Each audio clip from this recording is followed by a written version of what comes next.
All right, welcome back. We have learnt so much about fibre already. We have learnt how it helps support our hormone health. It keeps us balanced, it keeps our cholesterol balanced, and feeds all those good guys in our gut. And we still have 2 videos left. I got more to talk about. So today, I'm sure you knew that we'd get to the point eventually where we start talking about number 2s, and today is the day. So I'm going to pass you over to Kirsty again, and I'll see you back soon. Okay, yes, so here we are. We're going to talk about it. We're going to talk about bulking our stools, evacuation, and everything in between. Because, a lot of people don't want to go there, but we need to go there. We need to learn about it, and we need to make it okay to talk about it. Now, the number one thing I want to tell you, and I want you to remember and take away from this, is actually look in your toilet every day and assess your stools. Now, we've got incredible assessment tools like the Bristol stool chart, or my beautiful friend Helen has a wonderful stool chart, and you can actually look at how am I performing on this stool chart. And you don't want to be on the watery end where it's literally liquidy diarrhea, and you don't want to be on the other end where it's like pellets. You want to stick in the middle. You want to have beautiful, well-formed, bulked stools, nice brown colour, easy to evacuate. You don't feel like half of it's still left in there. Doesn't take forever to be in the toilet to evacuate it, and you don't want to have urgency with it. So if you don't have exactly what I've just described, then you absolutely need to make some changes and assess what's going on. Your stools are the window into how things are going. They are the window to your overall health.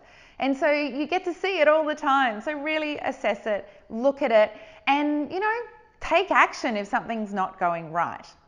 So when we look at evacuation, when you increase your fibre in your diet, interestingly, when you increase it using whole foods in your diet, like chia seeds, for example, all of those beautiful whole foods fibres are hydrophilic, which means that they attract water. And you want a very well hydrated bowel that enables you to evacuate with beautiful bulky stools. So yes, fibre is important, but it's not fibre that is in a jar that you add that's been, made in a lab somewhere. You want that whole foods fibre because it helps to attract that water and have that complete evacuation. Did you know that this food, these beautiful foods, being hydrophilic and attracting the water, they actually attract 12 times their own weight in water. And it's so important to have that well-hydrated bowel to eliminate. Very, very important. Now, when we're moving on to have a look at that evacuation, you do want to be moving your bowels a minimum once a day. Minimum. If you are not moving your bowels once a day as a minimum, then you need to investigate. So it is not okay to have 2, 3, 4 days, 5 days, 6 days where you're not eliminating and moving your bowels. It's very, very important. If you don't do that, you're harboring toxicity. You've got those hormones, you've got all of those toxins recirculating in your body, and you're not eliminating them. So when we look at how do we actually get that stool out, we call it peristalsis action. Now, when we have a bulked stool, it actually stretches that whole digestive system. It stretches and ensures that we get that peristaltic action going. So the size, the bulk, our body to move and get that wave, that peristaltic wave where, because literally the food goes in the top, we've got to have that motility. We've got to have those waves to ensure that it comes out the other end. You cannot have a dormant, stagnant digestive system, and certainly you can't have that, all of that stool sitting in your bowel and not eliminating it. That's where the trouble starts. So you want to have that bulk stool, proper motility and proper peristaltic action. So, other things like fibre, of course, when you increase that fibre, you bulk up your stools, you change the pH of your digestive system to ensure that it is the appropriate pH gradient, going from very acidic right through to quite alkaline, so it leaves the body without burning, without hurting. So if it's the wrong pH, it's not bulked up, we see things like hemorrhoids, we see things like pain, and we see the lack of elimination once again. So that is just a few of the reasons why you want to increase your fibre. It is so important to eliminate effectively. It is so important to make sure our stools are bulked up and that system is working beautifully. But once again, like I said at the start, have a look in the toilet, assess what's going on, and if it's not right, investigate, because you have the power to investigate, make the change and make it better. And then of course you're thriving from that, because that's what makes your whole body function optimally. So there you have it. We talked about it. We went there. We talked about the stool. We talked about the number 2s. And I know that it's really going to support you to know why would I increase my fibre on a daily basis. Thanks again, Kirsty. And you guys watch out for a very fun challenge that we've got coming your way tomorrow. Now, dinner time is one of the easiest times of day to really increase that fibre intake. And we're going to have a look at a firm family favourite and revamp it for increased fibre and overall nutrition generally. But before I do that, I would love to lay down 4 helpful tips to increase fibre at the dinner table. Tip number 1 is make veg the star of the meal. With almost no calories, a heap of antioxidants and phytochemicals from plants, these are an excellent source of fibre and they should be heaped on our plate every day. Now, we'd love to transition from meat being the star of the meal to veg being the star of the meal. And that's not to say that you can't eat meat, but if you're eating meat, consider reducing it by half and increasing those veg. Now, that's easy to do with, say, a mince-based meal like I'm about to show you today, and stir fries and pies and pasta bake. And if you're having, say, more of a meat and 3 veg type night, then you could consider slowly reducing the portion size of the meat and playing with ways that you can make those veg sides really sing with flavour. There are so many easy ways to do that. Number 3, add some legumes. Legumes beat almost everything on the dinner table for fibre, and we are spoiled for choice. We've got a few different varieties of lentils, we've got chickpeas, a bunch of different beans we can play with.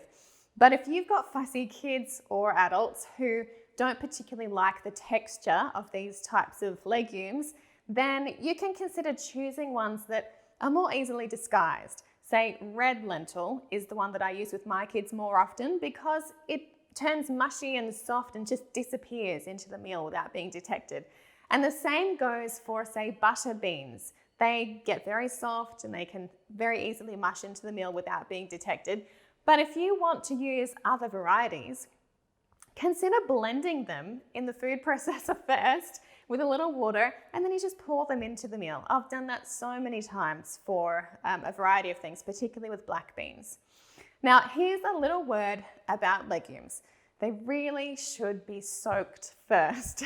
Now, remember the video on snacks where we talked about the enzyme inhibitors that are present in those nuts and seeds? Well, they're also present in legumes. So it's best to give them a soak. Now, I know that it requires a little bit of forethought, but the way that I make that easy for myself is to set a simple alarm on my phone, and I set it for a time that I know I'm going to be in the kitchen doing breakfast and lunches anyway, and it says a simple word. It says dinner with a question mark. And that just prompts me to think, okay, what have we planned for dinner tonight? Let's pull something out of the freezer. Or do I need to soak anything? And I just quickly put some water in a bowl and soak something. It doesn't need to be a bother, and it takes all of 1 minute to do, but we just have to get out of our own way sometimes to build in these simple habits that really do make an impact on our health. Now, tip number 3, go whole grain. We want to swap anything white for something brown. So white rice for brown rice. My favorite rice is a brown basmati rice. Or you could try quinoa. Our kids call it baby rice. You could even try, if you want to transition your family slowly, just start with a small amount of brown rice or quinoa mixed in with your white rice and just slowly change that ratio over time. So eventually you've just got brown rice or quinoa on your plate. Now, we don't have enough time right now to talk about all the benefits of quinoa, but suffice to say, if I was to be stuck on a desert island and I could choose one food to take with me, it would be quinoa, hands down. Now, there's a reason that NASA have chosen quinoa as their food of sustenance for the astronauts. Now, number 4, boost. Now, it's not cheating, even though it feels like it. I love to throw a combination of fiber-rich flours and meals together into a blend that I can just sprinkle or heap tablespoons in to any meal or any dinner that I want to. So I love to combine things like linseed meal, red lentil flour, black bean flour, chickpea flour, hemp seeds, chia meal, tiger nut flour, psyllium husk, green banana resistant starch, slippery elm powder, shiitake mushrooms, all these beautiful things that come in a powder form, or you can make into a powder form easily, can blend together. And not only will this increase the fiber intake or your own fiber intake and your fiber diversity profile, which I'm sure we're all big fans of by now, but it's going to make a massive impact or a massive injection of other nutrients into your body as well. Those other antioxidants, those other vitamins and minerals. And I can show you how to make it or order it after we make this family favorite dinner, tacos. All right, now let's pretend it's Taco Tuesday. In your typical taco meal, you are going to have some minced meat. Now try to buy organic, ethical meat when you can.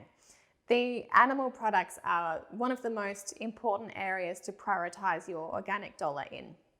Then you've got your taco shells that are based on corn. Now, unless you're buying an organic or Australian-based taco shell, then chances are really high that you're going to be eating that GMO corn. And it's even harder now to tell by even country of origin because our laws in Australia have just recently changed so that now there's Aussie GMO corn trickling through the food system, and there's no way of us knowing which is which because the labeling laws now dictate that we don't need to have it declared on the label. So the best bet now is just to buy organic taco shells. Then you've got your onion, which is great, your sour cream and your cheese, which again, being animal products, try to buy organic when you can. Now, with your sour cream, you could even experiment with a dairy-free sour cream. Now, that's my go-to. It takes less than 5 minutes in the blender, highly nutritious. I will add the recipe to the ebook for you. And then you've got your spice mix. Oh, okay, now check your labels with your spice mix. The most popular seasoning mix for tacos lining the supermarket shelves contains sugar as the top ingredient. Now that means that it's got the most prevalent, it's the ingredient that's most prevalent in the product. And we know that the short-term consequences of sugar is that our white T blood cells' effectiveness to fight bacteria and infections is reduced by 50%, and that goes for a whopping 5 hours after consumption. The long-term effects of sugar we know is chronic disease. So try to avoid too much sugar in your things like spice mixes that just doesn't need to be there. Then you've got your GMO corn flour in the spice mix, your spices that come irradiated and laden with pesticides. Then you've got your refined table salt that's devoid of those trace minerals. Then you've got your anti-caking agent. Now please bear with me for a minute while I just talk about this anti-caking agent. The most common anti-caking agent that I see in these taco seasonings is something called silicium dioxide 551. Now that's been considered safe for years, but as scientists have been discovering more about our gut, they've also been discovering how synthetic substances like this nano powder, silicium dioxide 551, changes our cells. It changes the cells in our mucosa lining of the gastrointestinal tract. Now, we know that those cells maintain our immune response in the digestive system, and those cells activate an immune response when a germ comes in that could make us sick. Its other job is to ensure that our food and those good gut bugs do well and are tolerated well and don't generate that autoimmune response. Now, when these cells are met with this synthetic silicium dioxide, they instigate an inflammatory response in our bowel. And so these scientists are now calling for a reduction of this food additive in the food system. Can you see how little we actually know? How when we have synthetic ingredients that are not from nature, we should be questioning them. And the food industry in general is really slow at making change. Scientists are slow and careful with, before they make a final decision. And so all this takes a lot of time. So these scientists discovered this back in 2017, and we still have 551 lining the supermarket shelves prevalently. So that's why I choose to eat from nature, to choose whole foods. And when we do that, we can't go wrong.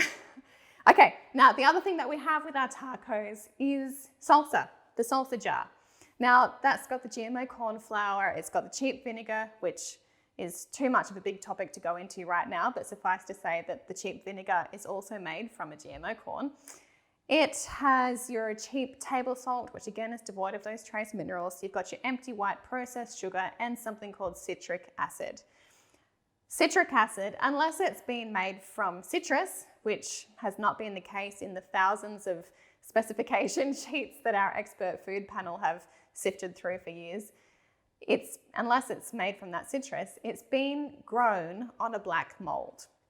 Now, although many in the wellness space would advise against eating it, and we certainly don't stock it, I don't want to be alarmist because the jury is still out as to whether there's any negative impact from that black mold on the citric acid when it's being finished being manufactured.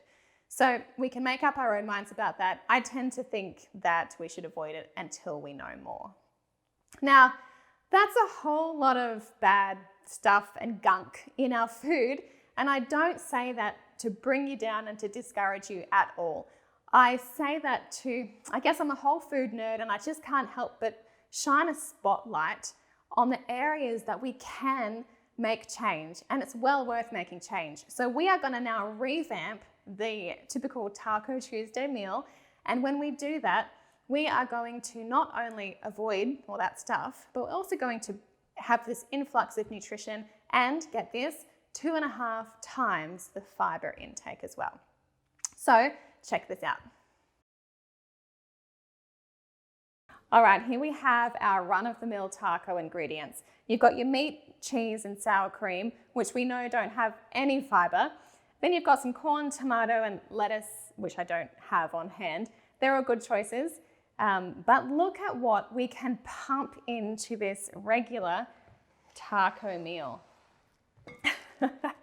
Now, we've got 6 different types of vegetables: herbs, avocado, cashews, red lentils, brown rice, black beans. We've got so much goodness here, and I know that this looks like a mountain of food to prep. But don't worry, I've got you back. Thanks to a food processor or a mandolin, this meal can be on your table in 30 minutes. And you get the added benefit of having a night off because we're making a double batch. I often will freeze half of this mince that I make and also half of the sour cream that I make with those cashews. And then on my night off, all I have to do is just whip up a quick salsa. So you might think by looking at all this food that it will cost a lot more than this option. And it does, but it's really only 5 cents per serve more, which is negligible. And look at all the goodness that you're gaining as well.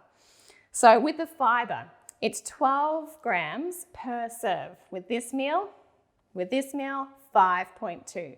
Massive difference. So I like to even bump up the 12 grams over here up to, say, 15 grams using that savoury fibre boost blend that I told you about earlier. Now, it's not just fibre though that you're gaining. Obviously, you've got more antioxidants, vitamins and minerals because you're consuming all this extra plant food. And the beauty of this meal is that you don't need to go the whole hog like I'm going to go today. You can start with your regular taco meal and add in 1 or 2 or 3 of the components that I'm going to show you here today. This is how we eat our tacos in our family, but we worked up to it over time. So the fibre stars of this meal are obviously your lentils, your eggplants, your black beans, your salsa when it comes together. The salsa is actually 14.5 grams of fibre compared to, say, the jar of salsa that you'd have over here that's only 2.1 grams of fibre. So the differences are stark. So let's set the timer and get to work with this veggie mince. And full credit for this recipe goes to Ashley Jubenville, the kitchen coach, who taught me this base recipe. So let's crack out the food processor or the mandolin. I like to use the mandolin because it gives that mince-like texture to the eggplant and the zucchini. I'm going to give you a 5-second demonstration on how this mandolin works. You just grab your onion or your vegetable, turn this lid, holder, whatever you want to call it, upside down, stick it on the metal bits, and then magic.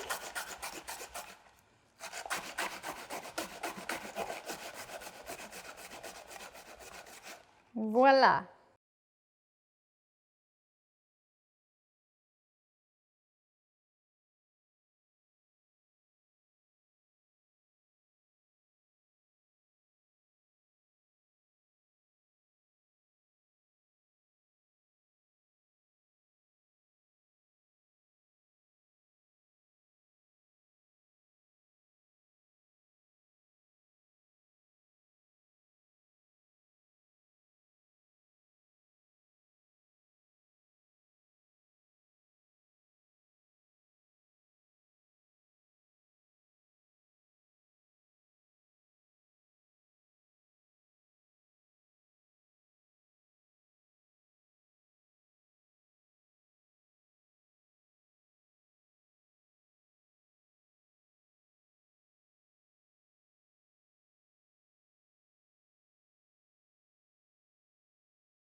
All right, you can see now that those veggies have really reduced down in volume. And so now it's time to add in our red lentils.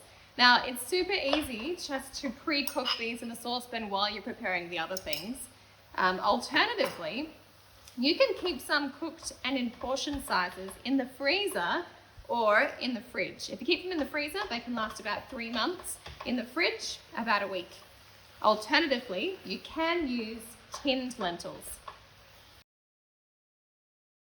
Now in goes the tomato paste. The tomato paste is contributing 3 things. Colour, to make it more of a mincemeat type of colour, flavour, and also nutrients. How's that look, guys? So good. Now, I really hope that today you've loved learning about your stools and about how to pack that fibre in at dinner time. Now, tomorrow we've got the challenge that everyone's been waiting for. See you then.